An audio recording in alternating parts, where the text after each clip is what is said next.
بسم اللہ الرحمن الرحیم۔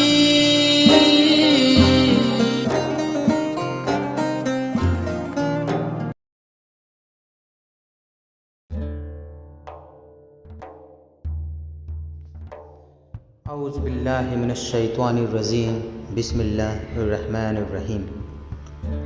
حضرت آدم علیہ السلام کی پیدائش، فرشتوں کو سجدے کا حکم، شیطان کا انکار۔ اللہ تعالیٰ نے حضرت آدم کو مٹی سے پیدا کیا اور ان کا خمیر تیار ہونے سے پہلے ہی اس نے فرشتوں کو یہ خبر دی کہ وہ بہت جلد مٹی سے ایک مخلوق پیدا کرنے والا ہے جو بشر کہلائے گی اور زمین میں ہماری خلافت کا شرف حاصل کرے گی۔ حضرت آدم کا خمیر مٹی سے گدھا گیا اور ایسی مٹی سے گدھا گیا جو نت نئی تبدیلی قبول کر لینے والی تھی۔ جب یہ مٹی پکی ٹھیکری کی طرح آواز دینے اور کھنکھنانے لگی تو اللہ تعالیٰ نے اس مٹی کے پتلے میں روح پھونکی اور وہ ایک ہی وقت میں گوشت پوست ہڈی پٹھے کا زندہ انسان بن گیا اور ارادہ، شعور، حصے، عقل اور وجدانی جذبات و کیفیت کا حامل نظر آنے لگا۔ تب فرشتوں کو حکم ہوا کہ تم اس کے سامنے سجدے میں گر جاؤ۔ فوراً تمام فرشتوں نے ارشاد کی تعمیل کی، مگر ابلیس شیطان نے گھمنڈ اور سرکشی کے ساتھ صاف انکار کر دیا۔ سجدے سے انکار کرنے پر ابلیس کا مناظرہ۔ اللہ تعالیٰ اگرچہ غیب کا علم رکھنے والا اور دلوں کے بھیدوں تک کو جاننے والا ہے اور ماضی، حال اور مستقبل سب اس کے لیے برابر ہے، مگر اس نے امتحان و آزمائش کے لیے ابلیس شیطان سے سوال کیا، کس بات نے جھکنے سے روکا جبکہ میں نے حکم دیا تھا؟ ابلیس نے جواب دیا، اس بات نے کہ میں آدم سے بہتر ہوں۔ تو نے مجھے آگ سے پیدا کیا، اسے مٹی سے۔ شیطان کا مقصد یہ تھا کہ میں آدم سے افضل ہوں، اس لیے کہ اللہ نے مجھ کو آگ سے بنایا ہے اور آگ بلندی اور برتری چاہتی ہے، اور آدم خاکی مخلوق، بھلا خاک کو آگ سے کیا نسبت؟ میں تمام حالاتوں میں آدم سے بہتر ہوں، اس لیے وہ مجھے سجدہ کرے، نہ کہ میں اس کے سامنے سجدہ کروں۔ مگر بدبخت شیطان اپنے گھمنڈ میں چور ہونے کی وجہ سے بھول گیا کہ جب تم اور آدم دونوں اللہ کی مخلوق ہو تو مخلوق کی حقیقت خالق سے بہتر خود وہ مخلوق بھی نہیں جان سکتی۔ وہ اپنے گھمنڈ اور غرور میں یہ نہ سمجھ سکا کہ مرتبہ کی بلندی اور پستی اس مادے کی بنیاد پر نہیں ہے جس سے کسی مخلوق کا خمیر تیار کیا گیا ہے، بلکہ اس کی ان صفتوں پر ہے جو کائنات کے پیدا کرنے والے نے اس کے اندر رکھ دیا ہے۔ بے شک۔ بہرحال شیطان کا جواب چونکہ گھمنڈ اور غرور کی جہالت پر قائم تھا، اس لیے اللہ تعالیٰ نے اس پر واضح کر دیا کہ جہالت سے پیدا ہونے والے گھمنڈ و غرور نے تجھ کو اتنا اندھا کر دیا ہے کہ تو اپنے پیدا کرنے والے کے حق کے احترام سے بھی منکر ہو گیا، اس لیے مجھ کو ظالم قرار دیا۔ پس تو اب اس سرکشی کی وجہ سے ابدی ہلاکت کا حقدار ہے اور یہی تیرے عمل کا قدرتی بدلہ ہے۔ ابلیس نے مہلت طلب کی۔ ابلیس نے جب دیکھا کہ کائنات کے پیدا کرنے والے کے حکم کے خلاف کرنے، تکبر اور اللہ پر ظلم کے الزام نے ہمیشہ کے لیے مجھ کو اللہ رب العالمین کی آغوش رحمت سے مردود اور جنت سے محروم کر دیا، تو توبہ اور ندامت کی جگہ اللہ سے یہ درخواست کی کہ قیامت آنے تک مجھ کو مہلت دیں اور اس لمبی مدت کے لیے زندگی کی رسی لمبی کر دیں۔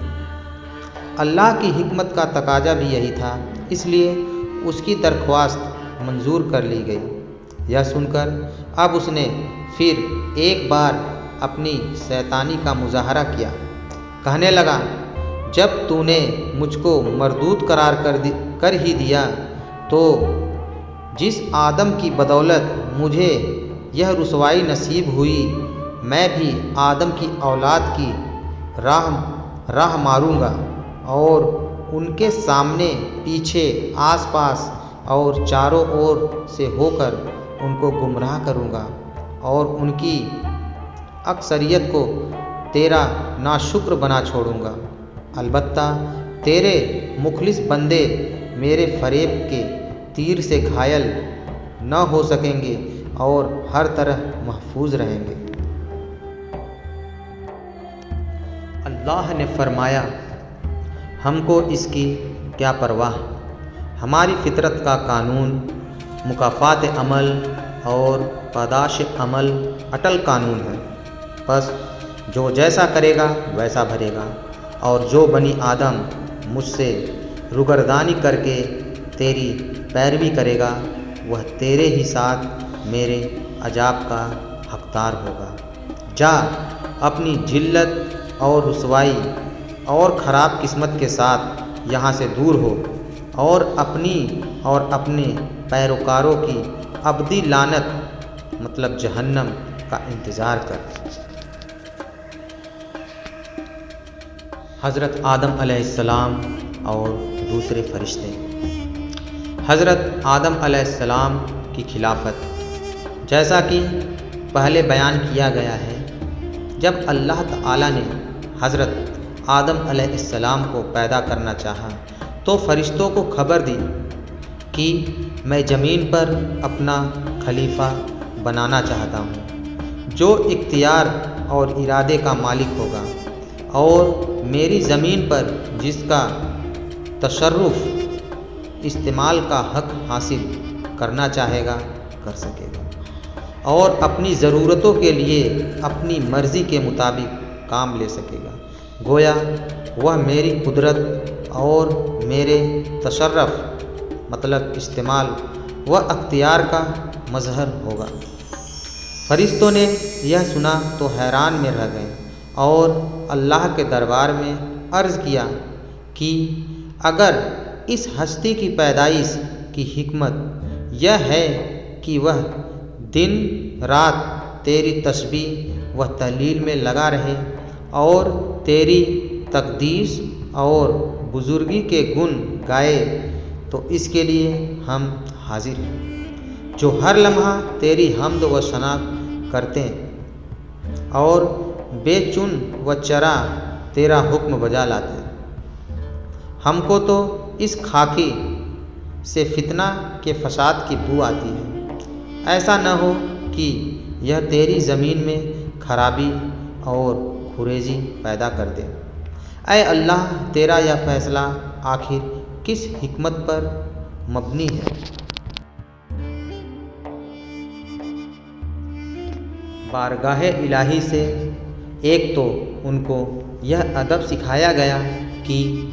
مخلوق کو خالق کے معاملوں میں جلد بازی سے کام نہ لینا چاہیے اور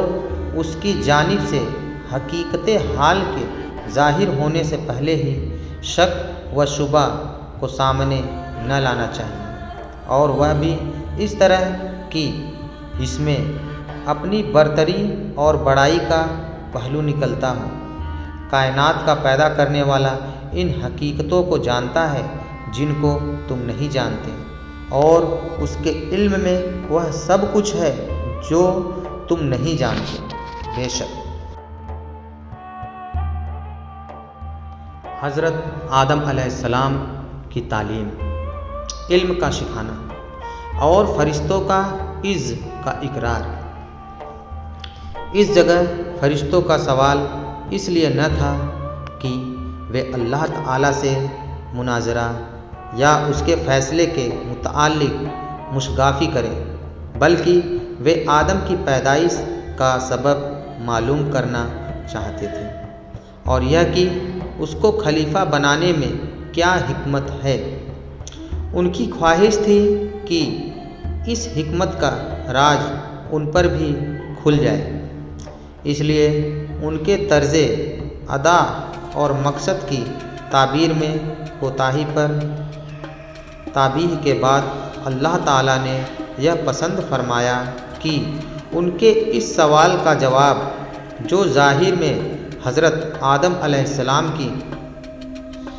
تحقیق پر مبنی ہے، عمل و فعل کے ذریعے اس طرح دیا جائے کہ ان کو اپنے آپ،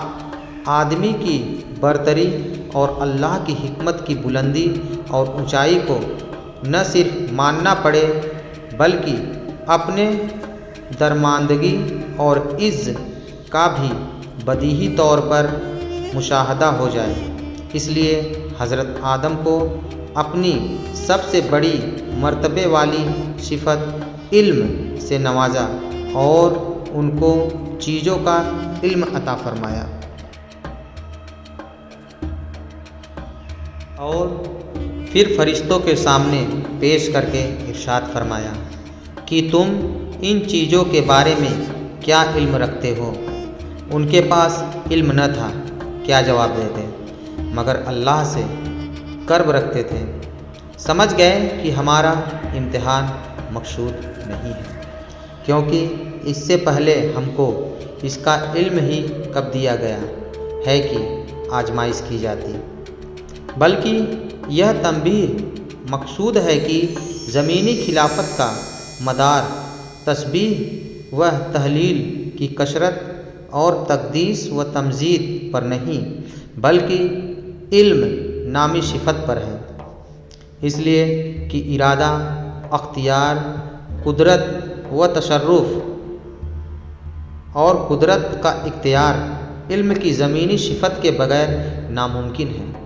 بس جبکہ آدم کو اللہ تعالیٰ نے اپنے علم کی صفت کا مظہر بنایا ہے، تو بے شک وہی عرضی خلافت کا حقدار ہے۔ گویا حضرت آدم کو علم کی صفت سے اس طرح نوازا گیا کہ فرشتوں کے لیے بھی ان کی برتری اور خلافت کے حق کے اقرار کے علاوہ کوئی راستہ نہ رہا، اور یہ ماننا پڑا کہ بے شک یہ صرف حضرت انسان کے لیے موزوں تھا کہ وہ زمین پر اللہ کا خلیفہ بنے اور ان تمام حقائق، معارف اور علوم و فنون سے واقف ہو کر نیابت الہی کا صحیح حق ادا کرے۔ حضرت آدم کا جنت میں ٹھہرنا اور حوا کا زوجہ بننا۔ حضرت آدم علیہ السلام ایک مدت تک اکیلے زندگی بسر کرتے رہے، مگر اپنی زندگی اور راحت و سکون میں ایک وحشت اور خلا محسوس کرتے تھے، اور ان کی طبیعت اور فطرت میں کسی منست و غمخوار کی یاد نظر آتی تھی۔ چنانچہ اللہ تعالیٰ نے حضرت حوا کو پیدا کیا، اور حضرت آدم اپنا ہمدم اور ساتھی پا کر بہت خوش ہوئے اور دل میں اطمینان محسوس کیا۔ حضرت آدم و حوا کو اجازت تھی کہ وہ جنت میں رہیں سہیں اور اس کی ہر چیز سے فائدہ اٹھائیں، مگر ایک پیڑ کو نشان جت کر کے بتا دیا گیا کہ اس کو نہ کھائیں، بلکہ اس کے پاس تک نہ جائیں۔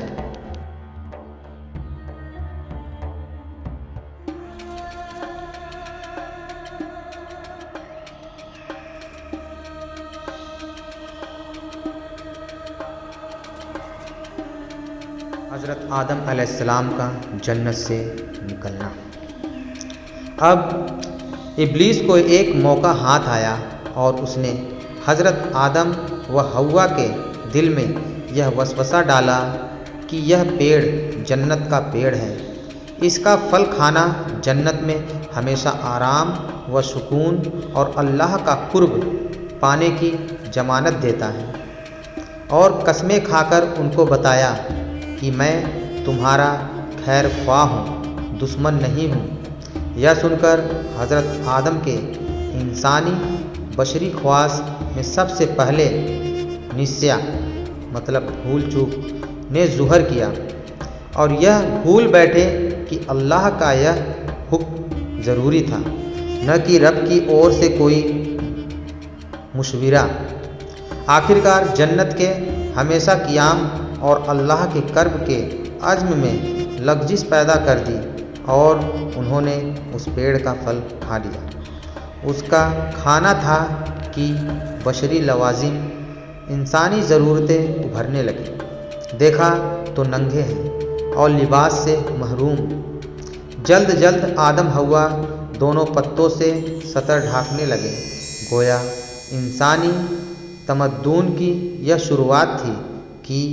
اس نے ڈھانکنے کے لیے سب سے پہلے پتوں کا استعمال کیا۔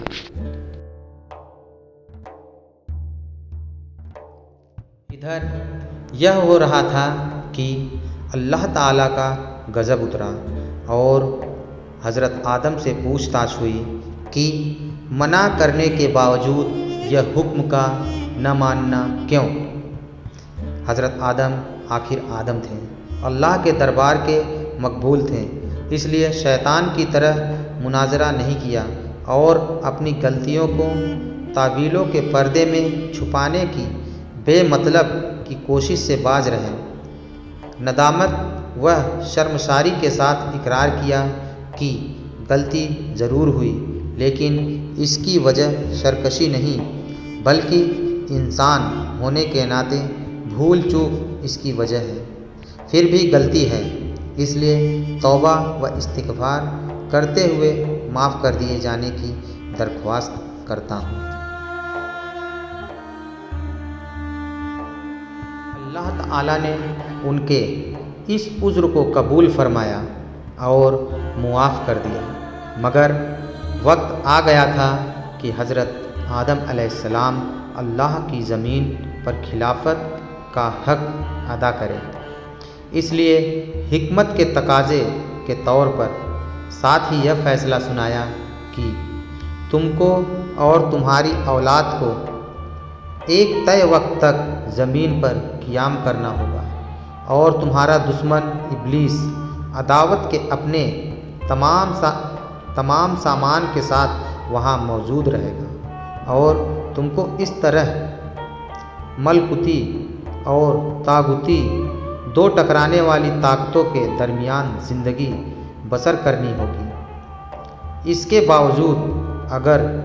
تم اور تمہاری اولاد مخلص اور سچے بندے اور سچے نائب ثابت ہوئے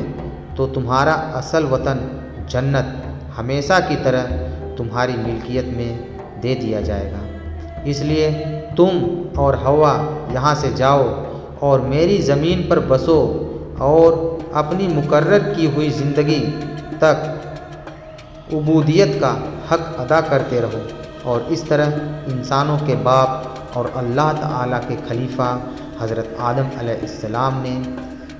جیون ساتھی حضرت حوا کے ساتھ اللہ کی زمین پر قدم رکھا۔ حضرت آدم علیہ السلام کے ذکر سے متعلق قرآنی آیتیں۔ قرآن مجید میں حضرت آدم علیہ السلام کا نام 25 بار آیتوں میں آیا ہے، اور انبیاء علیہ السلام کے تذکروں میں سب سے پہلا تذکرہ ابو البشر حضرت آدم علیہ السلام کا ہے، جو نیچے لکھی صورتوں میں بیان کیا گیا ہے۔ سورہ بقر، اعراف، اسراء، کہف اور طٰہٰ کے نام اور صفتوں دونوں کے ساتھ، اور سورہ حجر و شعر میں سے صرف صفتوں کے ذکر کے ساتھ اور آل عمران، مائدہ اور مریم اور یاسین میں صرف ضمنی طور پر نام لیا گیا ہے۔ حضرت آدم علیہ السلام کے قصے میں کچھ اہم عبرتیں، نصیحتیں۔ یوں تو حضرت آدم علیہ السلام کے واقعے میں ان گنت نصیحتوں اور مشعلوں کا ذخیرہ موجود ہے، اور ان کا احاطہ اس مقام پر ناممکن ہے، پھر بھی کچھ اہم عبرتوں کی طرف اشارہ کر دینا مناسب معلوم ہوتا ہے۔ پہلا، اللہ تعالیٰ کی حکمتوں کے بھید ان گنت اور بے شمار ہیں، اور یہ ناممکن ہے کہ کوئی ہستی، چاہے وہ جتنی ہی اللہ کی بارگاہ میں مقرب ہو،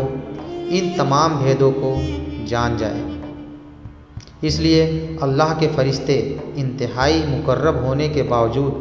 حضرت آدم علیہ السلام کی خلافت کی حکمت کے جانکار نہ ہو سکے، اور جب تک معاملے کی ساری حقیقت سامنے نہ آ گئی، وہ حیران و پریشان ہی رہے۔ دوسری نصیحت، اللہ کی عنایت و توجہ اگر کسی معمولی چیز کی اور بھی ہو جائے تو یہ بڑے سے بڑے مرتبہ اور جلیل القدر منصب پر پہنچ سکتی ہے، اور شرف و بزرگی کے عہدے سے نوازی جا سکتی ہے۔ خاک کی ایک مٹھی کو دیکھیے، اور پھر اللہ نے بنائے ہوئے زمین کے خلیفہ ہونے کے منصب پر نظر ڈالیے، اور پھر اس کے نبوت و رسالت کے منصب پر نظر ڈالیے، مگر اس کی توجہ کا فیضان وقت و اتفاق کی بدولت یا حکمت کے بغیر نہیں ہوتا، بلکہ اس چیز کی استعداد کے مناسب بے نظیر حکمتوں اور مصلحتوں کے نظام سے جڑا ہوتا ہے۔ تیسری نصیحت، انسان کو اگرچہ ہر قسم کا شرف ملا اور ہر طرح کی بزرگی اور بڑپن نصیب ہوا،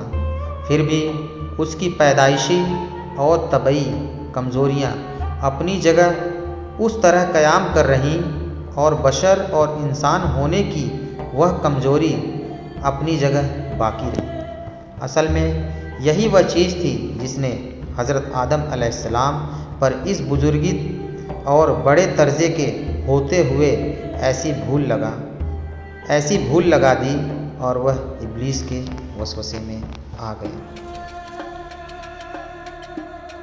نصیحت نمبر 4، خطا کار ہونے کے باوجود اگر انسان کا دل شرم اور توبہ کی طرف مائل ہو تو اس کے لیے رحمت کا دروازہ بند نہیں ہے، اور اس بارگاہ تک پہنچنے میں نا امیدی کی آندھی گھاٹی نہیں پڑتی۔ البتہ خلوص و صداقت شرط ہے، اور جس طرح حضرت آدم علیہ السلام کی بھول چوک کی معافی اسی دامن سے وابستہ ہے، اسی طرح ان کی تمام نسل کے لیے بھی عفو اور دنیا کی رحمت کا بھاری بھرکم دامن پھیلا ہوا ہے۔ حضرت حوا کی پیدائش کس طرح ہوئی؟ قرآن مجید میں اس کے بارے میں صرف اتنا ہی ذکر ہے، اور اس نفس سے اس جوڑے کو پیدا کیا، سورہ النساء۔ یہ قرآنی نظم حوا کی پیدائش کی تفصیل نہیں بتاتی، اس لیے باتیں ہو سکتی ہیں۔ ایک یہ کہ حوا حضرت آدم علیہ السلام کی پسلی سے پیدا ہوئی ہیں، جیسا کہ مشہور ہے، اور بائبل میں بھی اسی طرح کا ذکر کیا گیا ہے۔ دوسرے یہ کہ اللہ نے